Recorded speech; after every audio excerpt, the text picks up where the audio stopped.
Hello and welcome to the season finale of the second season of the Voiro Podcast. We have a very, very special episode coming up. With me, as always, is Kavita Shenoy, founder and CEO of Voiro. How are you, Kavita? Good, Anand. How are you? Very well. How come you're not speaking in a British accent? Come on. No. You can do it. And I spent a week in London and I realized how Indian my accent is. So It I'm doesn't not get gonna more try. Indian in that I try to enunciate more. Yeah. Or I find myself enunciating more when I'm amongst people who have either British or American accents. Yeah. Man. No, but I also realized people speak a lot faster than us True. in the UK. And they're funnier, like you said. Every second sentence is a dry joke delivered with a straight face. Nice. I loved it. I wish you'd come back a little more British. Maybe. Giving our listeners a little bit of a change up on our accents. Okay. So today's podcast, we decided to break it up into two parts. One is this burning problem in the industry, which is addressability in media. And this is not just something that we've been talking about in the last couple of podcasts. It's been something that everybody's been talking about over the year. I know Lena has been talking about it to a whole bunch of people who she's reaching out to for her AdTech predictions blog. And the whole concept of media today and the differentiation between media and digital media has blurred. But this whole concept of linear and CTV still exists as a divide. And I was reading this article on TV Rev by Bob Ivins, who's with Innovid. And he basically breaks down this whole CTV landscape and why there has been such a lag in adoption, right? It was a big thing. I remember when we were talking about our product roadmap and product strategy, we were trying to fit in how CTV comes into the entire landscape. We have something out right now, but it's still a little fuzzy. And one of the main problems is that big wheels turn slowly.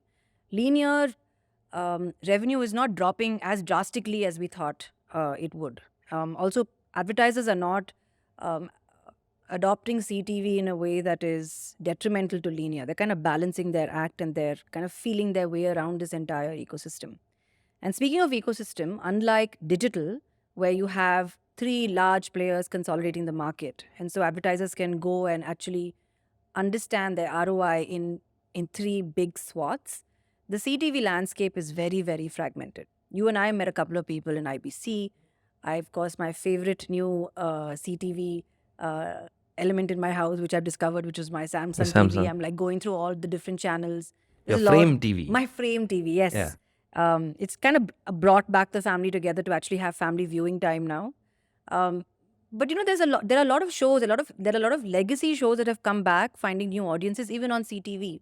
And it's very interesting. And there are different types of lineups. There are different channels that are on this Samsung TV Plus that I can actually go through, etc., which is interesting. I wish I had a little more time because I'm always now going back to my show that I last left off on Netflix or something that I want to watch. Or rewatch. Correct. Something that you've seen 50 times. Correct. Which is what I'm doing right now on, either on Prime or Netflix, which is so silly because that's pretty much what we want to get away from while we adopted all these OTT apps, right? Because you don't want to watch the same stuff over and over again on linear television. And here I am doing the same thing on my OTT apps, which brings us to the another article that I read by Ad Exchanger, Alicia Boyle, where she says, in the spirit of everything old is new again, which is what I'm doing on my TV.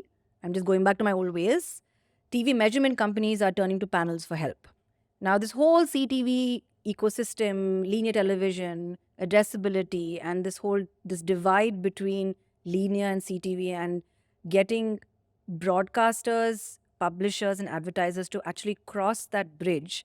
The whole concept is to get measurement into the works, right? Whether it's going to be on linear or on digital television or I remember you used a term the other day which you liked, where you sort of differentiated between CTV and linear TV, which was data-driven television, right? And this data-driven television is the future. It's a small piece of land between full CTV and linear, but everybody has to occupy that space, and for that you need measurement. So TV Vision is a company that's actually brought on a bunch of investors. They've raised about $58 million.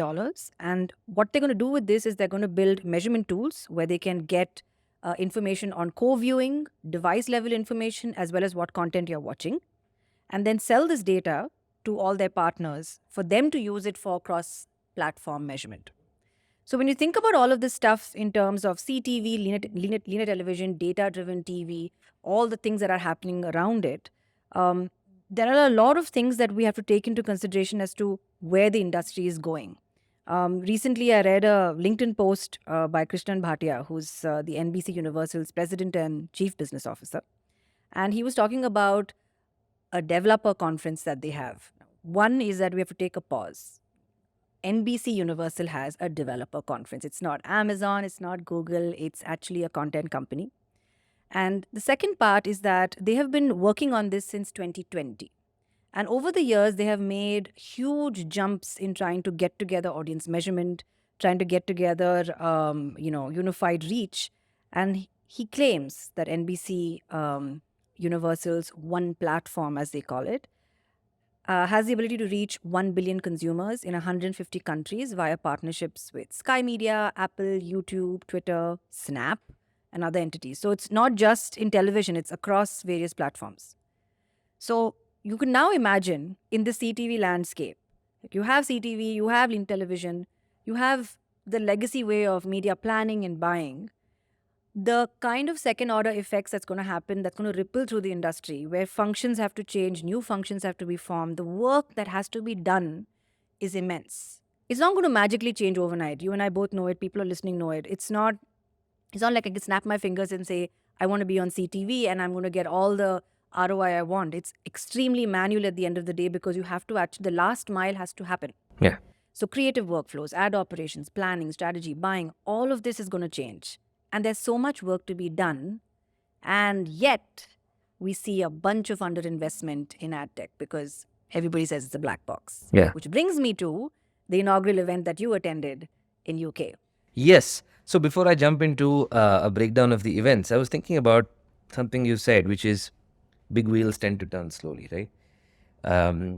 There were a bunch of interesting speakers at the two events I attended in the UK, who were touching upon some topics around this. So, in one of the panels, they were talking about how while investor activity in AdTech is still going through a shift because there is a need to convince Wall Street and venture capitalists and private equity firms about the importance of this sector, the one flag that everyone was happy to plant is they said, well, you cannot ignore this sector. Yeah. $750 billion is being spent, and there is actually a path that shows that is going to go up not just to $1 trillion, but all the way up to $5 trillion. And that's the kind of visibility that we have. So if there is an industry where $5 trillion is going to get traded across buyers and sellers, and this is an industry of technology providers that are enabling the flow of that money, you cannot ignore it. But they said something interesting. They said, what people forget is it's not that all of supply and all of buying is going to get digitized. It's that all of that $5 trillion is going to be data-driven buying and selling. It could still be linear pipes. It could still be omni-channel. It could still be hybrid. But we are moving towards all of buying and selling being data-driven across channels that may not fundamentally have been digitized yet. So I think that narrative was an interesting way to put it. Julie from A&E Networks, who's one of the heads of technology, was talking about how we are dealing with a so-called permacrisis. What she meant by that is something we've heard before on one of our podcasts, which is the ads industry is actually dealing with seismic activity. That's possibly the best way to describe the last few years, where we're looking at a distorted market. We're looking at a recession where possibly coming out of a pandemic, or if you ask some people, the pandemic is already behind us. We're possibly going into a recession. If you ask some people, the recession is already upon us. And now in the middle of all of this, you're talking about layoffs and technology companies not having the ability to achieve what they wanted to achieve, build what they wanted to build. Layoffs and voluntary retirement schemes. Yeah, both of that, right? So what she was touching upon is it's hard to predict where things will land because that's the nature of seismic activity. You have to know where the fault lines are. But even if you do, you may not be able to predict the exact nature of impact. As a result of which, old habits are dying even harder.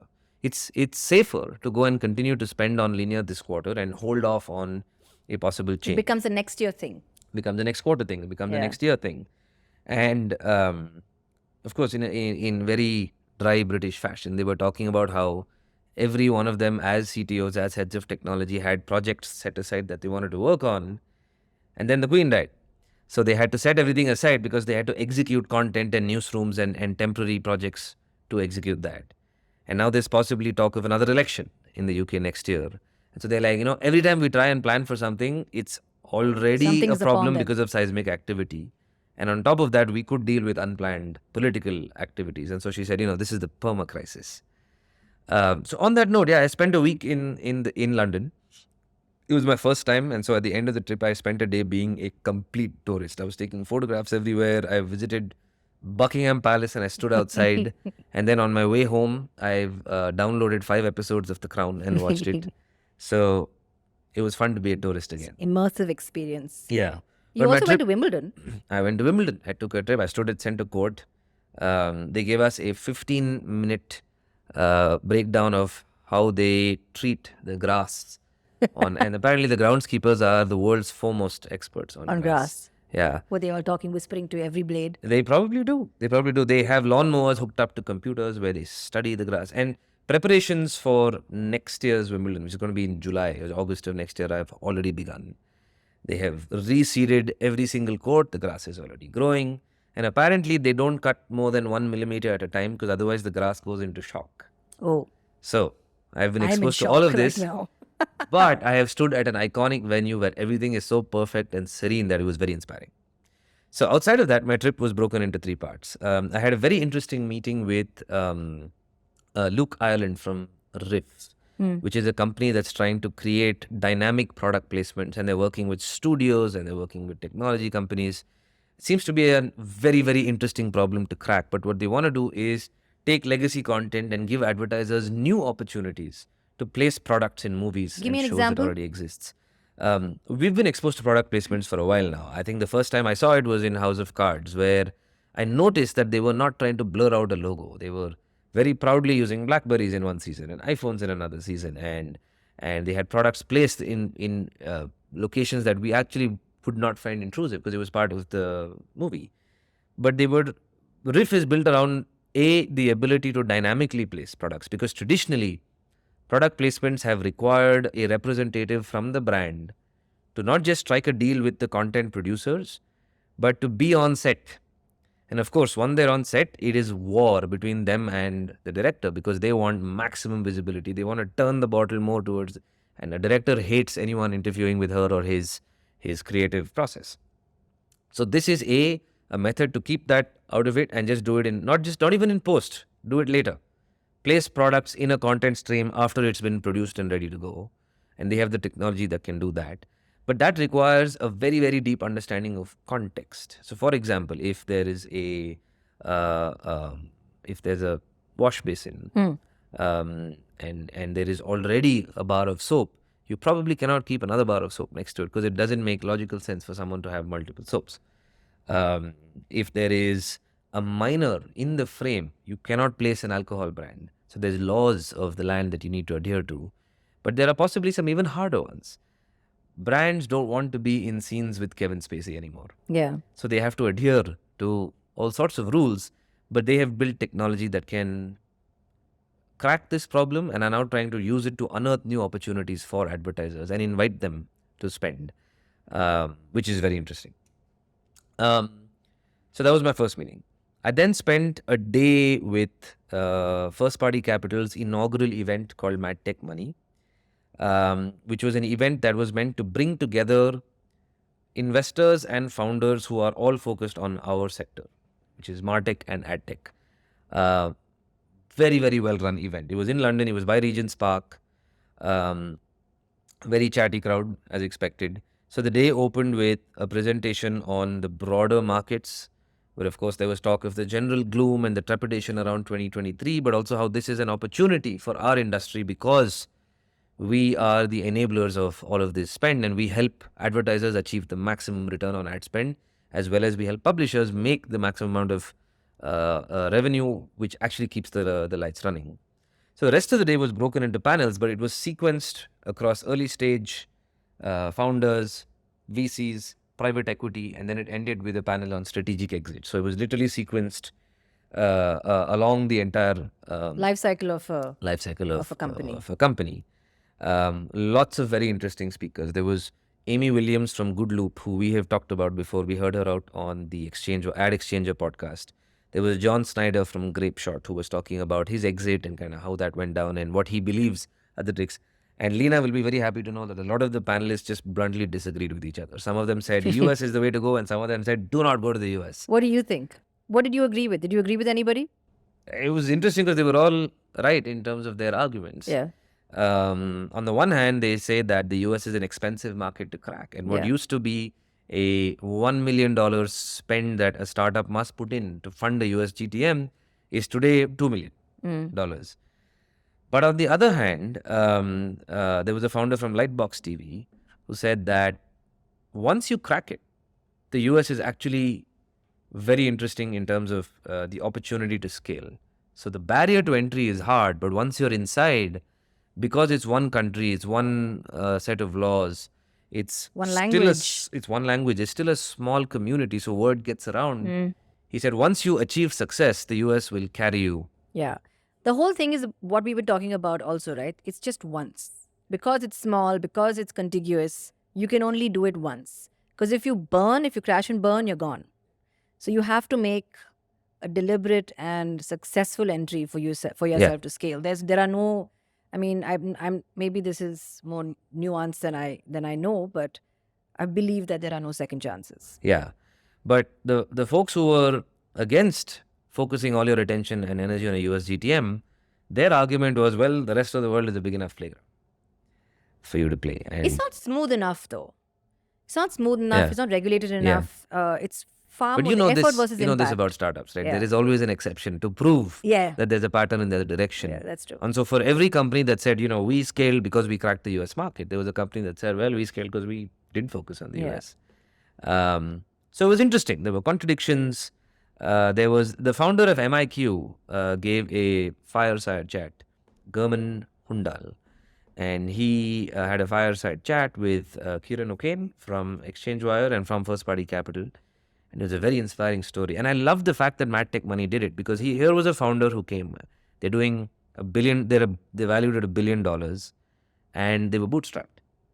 So he talked about how he scaled without external capital. You wrote us a note on it, right? How much did they raise?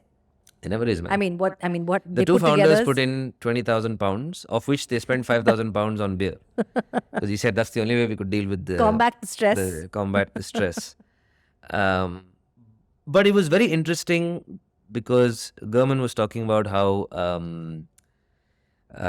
he said, our story is actually very boring. And so Ciaran said, why? He said, well, we went to advertisers and said, give me your money. And if I deliver a better return on ad spend than the next guy, give me more money. And he said, that's literally what we focused on. We just ensured that our customers are happy every single minute they worked with us.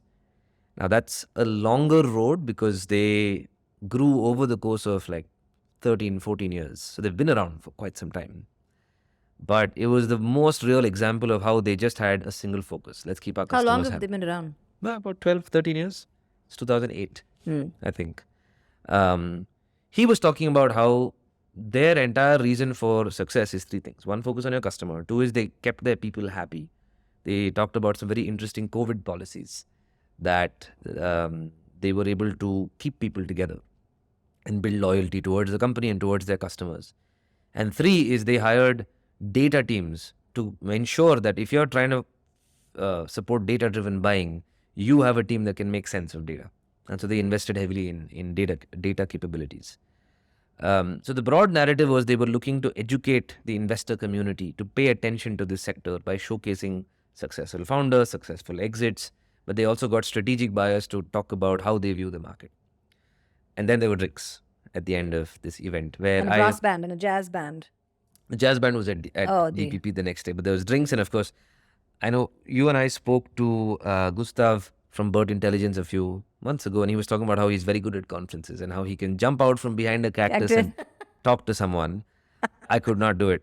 Which pillar were you hiding behind? I was hiding behind a pillar. At one point, there was another gentleman who was hiding behind the same pillar, and then he looked at me and he said, I guess we should talk to each other. So we did. Yeah, it's tough. Conferences are tough when you attend it on your own. Yeah. But it was interesting. I got to speak to the first party capital team, Rich Aston, Ciaran O'Kane. Um, I love the enthusiasm that they bring to the table about this industry because it was a good event, a lot of interesting speakers, lots of amazing success stories. Everyone very cognizant about the fact that this is an industry that has challenges. Yeah, I'm kind of tired of them, kind of tired of the investor community kind of thinking of AdTech as either it's Google or bust, or it's a dirty word, or it's a black box, or you're trying to swindle somebody of their money, because there's a lot of hard work happening there. And just like at the top of this episode, we spoke about what's to come in the market. And there are a lot of people who are going to be doing a lot of interesting things to make sure that there is transparency, there's better ROI, because even publishers are getting in on this because they know that if they are able to prove better ROI and they're able to prove that ads landed well and that they actually delivered on whatever the advertiser is looking for, advertisers would not hesitate paying premium dollars for it. So yes, I love the fact that they're trying to change the narrative and change the sentiment. Yeah. I spent the next 2 days at the DPP Leaders Briefing, which is an annual event. It was packed. So on the first day, I got to Bishopsgate, which is where the event was. And they said, doors open 8:30. First session is at 9:45. I got there at like 9:40. And I thought, like, great, I'm on time. And there was a line that was winding its way all the way out of the venue. And so I had to stand in that line. And of course, I was late for the first Was it cold? event. It was cold.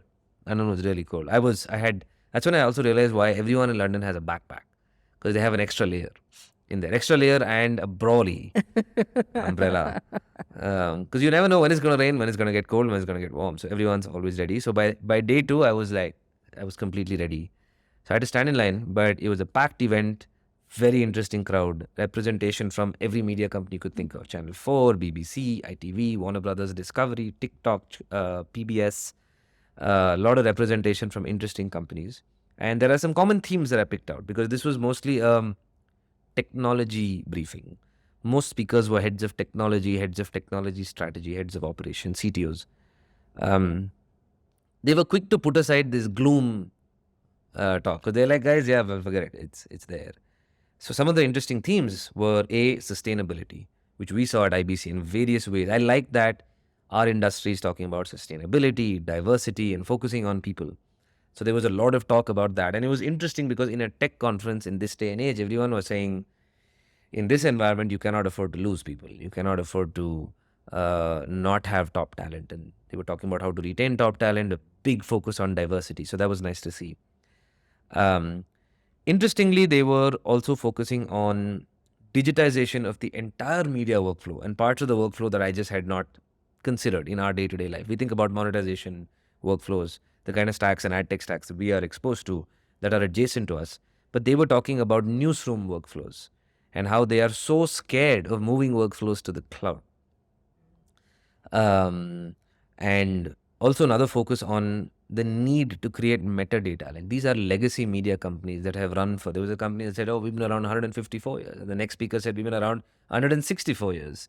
And so they have a lot of content historically that's supported by no metadata.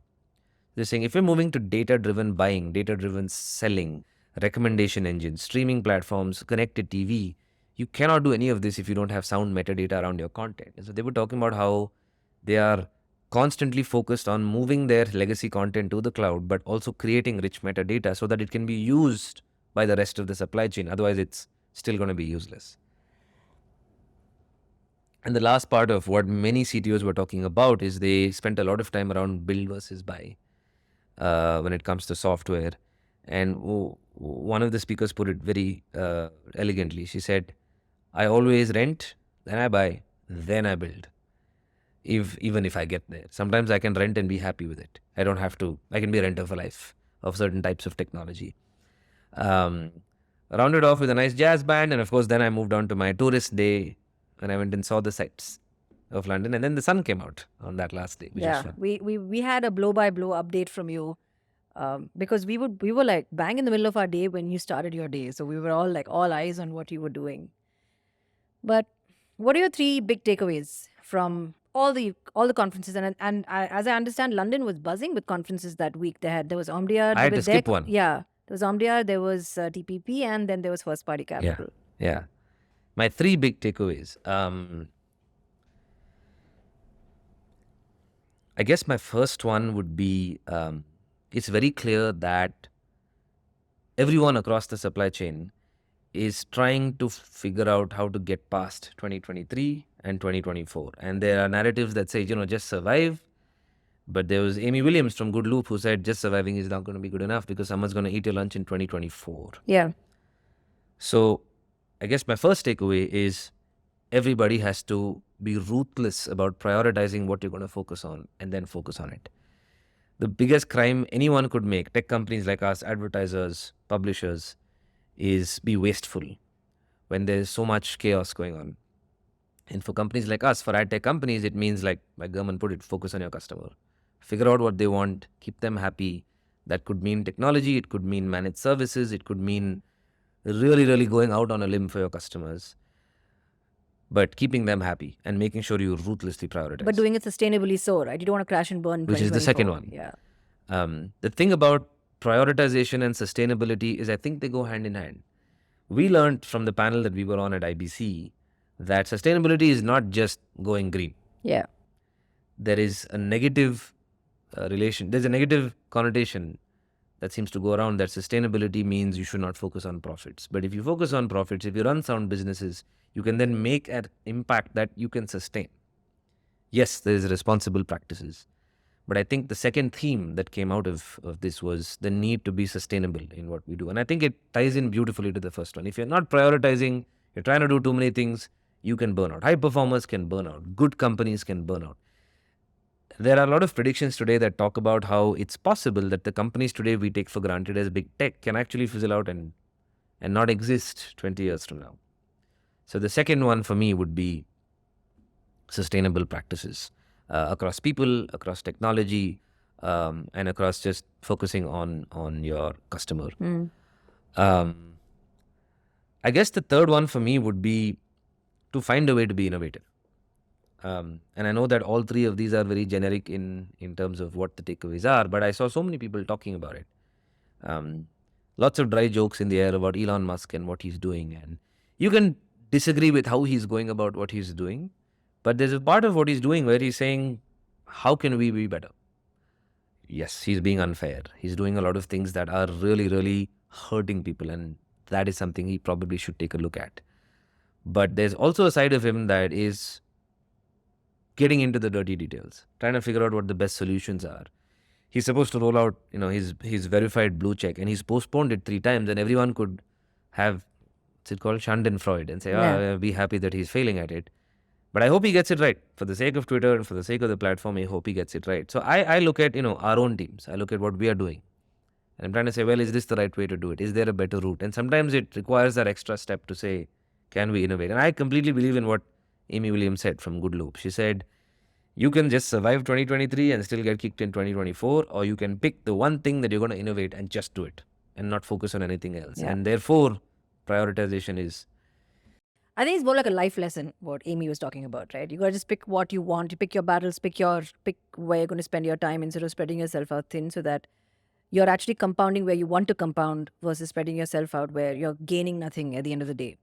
One of the other things that I feel like 2023 will bring is a lot of people coming together to have new ventures, new companies, and try and drive things that they maybe wanted to do in the companies that they were hired in. People from Amazon, people from Twitter. There are a bunch of good guys who are out there who are on severance packages who can actually do a lot of good in this space. We can actually band together and create a company. That's what we did. We left our jobs and created Voiro. And there are 11,000 people today. Even a percentage of those people started companies. You would have like a plethora of companies that will be launching in 2024. So I feel like there'll be a lot of intelligent acquisitions as well that will happen 2024 for companies that are there in 2023 that could kind of make that quantum leap by acquiring those companies.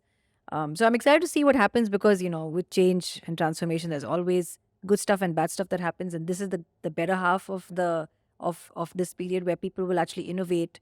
Scarcity will drive creativity, and it'll give people different types of platforms to build on. And we I know that we are not going to use that word anymore, but this whole metaverse thing is also coming out in a big way. There are a lot of people who are getting funded on it. And it seems like entertainment, content creation, and commerce, right, are all going to thrive on this platform. So there's definitely going to be some interesting movement that's going to happen in 2023, and I'm waiting to see what that is. Okay, so question at the end of every season: what is your favorite moment, or what has been the highlight of your season, of these last 13 episodes? One of the things I really liked this season is we wanted to talk about identity on one of our episodes, and we actually postponed the recording because we felt like unprepared for it. But we had 2 sessions with our entire team where we had roundtables and the entire team brainstorming on identity, and of course the other side of the coin, which is measurement and attribution. We did a run through together of all the technologies that we've been exposed to. We talked about data clean rooms. We talked about DV360's pair. And so what I loved is that was an episode that actually took a village to create. It was not just that we thought about something, we broke it down into a storyboard and we came and talked about it. Last season, we followed one format where we broke down what we were reading. This season, we tried something different on a few episodes. But that was the one that was my favorite because we were able to rally multiple folks from our team and kind of watch them break down specific topics and then bring that into the podcast. So that was, for me, one of my favorite parts of this season. I tend to agree. I think that the fact that we were able to bring more people onto the podcast, we were able to get Anil, Jitin, Rohan, everybody onto the podcast. Leena, of course, has always sat on the sidelines and sort of listened to us and then written our Substack and pushed us to be better at our podcast every time we kind of waned off on it. I think it has been a huge effort from all of us. And I'm thankful for the team that we're surrounded with. And I'm happy that it's permeated. It's also permeated in the industry. I mean, a lot of people who are our colleagues in the industry actually listen to us. And I know Leena has been reaching out to a lot of people, and it takes a community to bring ideas together. And while we're not a news outfit, I like this 1.5 hours that we spend sitting and recording this, writing down our thoughts, jamming on what's happening, because I leave this room feeling a lot more connected to what I'm doing. And I feel like the theme of 2023, because of that and because of what even Leena's doing in reaching out to people, is that we're going to get a lot more people from the community come and join us on this podcast to provide a different take, add a little more color, give us a lot more opinions. But on a funny note, I think my highlight from this season has been Santosh and Gautam's experiments on YouTube Shorts. It has been hands down my favorite part of marketing the podcast, because every time I go to the YouTube channel, I see hilarious little takes or, completely uncontextual words like the cat with you on, on one of the shots. But it has always kept me entertained, and I want to give everybody a round of applause for all the great work. And I'm excited to see what we're going to do in the next season. I want to see a lot more guests. I want to have to feed Leena's need for controversy and disagreement, some disagreement and controversy on our podcast. So thank you, everybody, for listening. Yeah, we have an ask.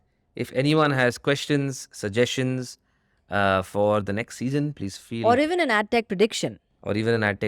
We are rolling out a white paper this quarter on our predictions for 2023 that our team and Leena have been putting together. I'm very excited about it. So if anyone wants to contribute in any way, you have an idea for the podcast, you want to be on the podcast, you have suggestions, feedback, criticism, feel free to write in. You can reach out to Kavita or me on LinkedIn or on Twitter. You can write in at contact@voiro.com. We are accessible pretty much anywhere on the internet other than TikTok. Damn it. Yeah, so please feel free to write in. So my request is for any inputs that anyone has. See you all next season. Bye, guys. Bye.